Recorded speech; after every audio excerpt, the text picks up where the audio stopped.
যখন প্রথম বক্তব্য দেয় তখন তিনি চেয়ারে বসার পর দেখলাম পিছন দিক দিয়া লেখা আছে লা ইলাহা ইল্লাল্লাহ মুহাম্মাদুর রাসূলুল্লাহ।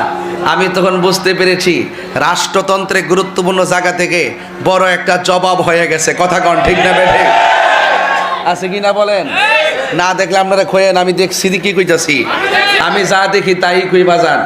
এই জন্য যতই বাধা বিপত্তি করুক না কেন এইগুলা কোনো কাজে হবে না।